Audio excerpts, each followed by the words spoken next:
হ্যাঁ, 2.1 আজকে আমরা তোমাদেরকে শিখাবো এই অনুশীলনীরই ১ এবং ২ নম্বর অঙ্কের সলিউশনটা আমরা আজকে তোমাদেরকে দেখাবো।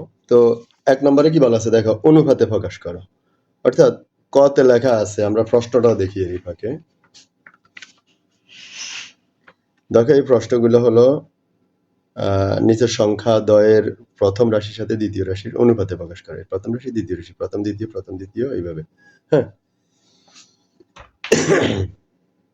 তো এখানে আসো, এখানে প্রথম রাশি, দ্বিতীয় রাশি, প্রথম রাশি, দ্বিতীয় রাশি লিখে আমরা এটাকে কাটবো। অর্থাৎ 25 এবং 5 এর মধ্যে এমন একটা সংখ্যা নেব যেটা দুইটাতেই ভাগ যায়।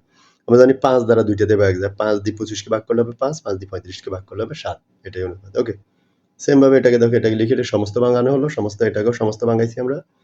সমস্ত ভাঙানোর পরে কি হইছে দেখো, এই 5 এবং 22 এ গুণ করছি, এটা হইছে। আর এই 3 এবং 47 এ গুণ করছি, এটা হইছে। ওকে।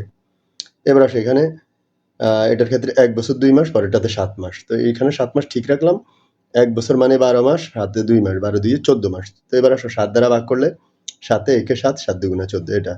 এবার এখানে 7 কেজি, এখানে 2 কেজি 300 গ্রাম। 7 কেজি মানে কি করলাম, 2 কেজির সাথে 1000 দ্বারা যদি গুণ করো তাহলে এটা হয়ে যাবে 2000 গ্রাম। পাশে আছে 300 গ্রাম, তার মানে 2300 গ্রাম। আর এখানে 7 কেজি মানে 1000 গ্রামে 1 কেজি। 1 কেজি মানে 1000 গ্রাম, 1000 দ্বারা গুণ করলাম, হ্যাঁ, 7000।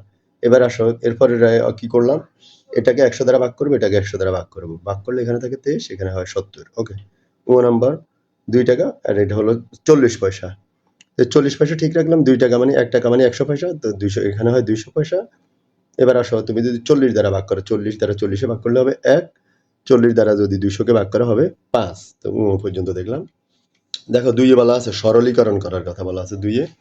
কেমনটা অঙ্কের প্রশ্নটা দেখি আমরা। দেখো নিচের অনুপাতগুলোকে সরলীকরণ করবা। এই যে কয়েকটা অনুপাত দেওয়া আছে, সরলীকরণ করলে কি রেজাল্ট দাঁড়ায় আমরা একটু দেখি। দেখো প্রথম অনুপাতটাকে আমরা যা আছে তাই পেলাম। পাওয়ার পরে কি করছি দেখো, পাওয়ার পরে আমরা এই যে এটাকে কেটে ছোট করলাম। অর্থাৎ 3 দ্বারা যদি ভাগ করো, 3 দ্বারা 9 কে ভাগ করলে হবে 3, 3 দ্বারা 12 কে ভাগ করলে হবে 4।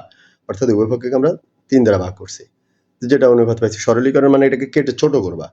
সেম ভাবে ধরো এটা 2টাকে 3 দ্বারা ভাগ যায়, এটা হইছে। ধরো এটা 2টাকে 9 দ্বারা ভাগ করলে এটা হয়। এটা 2টাকে 13 দ্বারা ভাগ করলে এটা হয়। ওকে, ডান।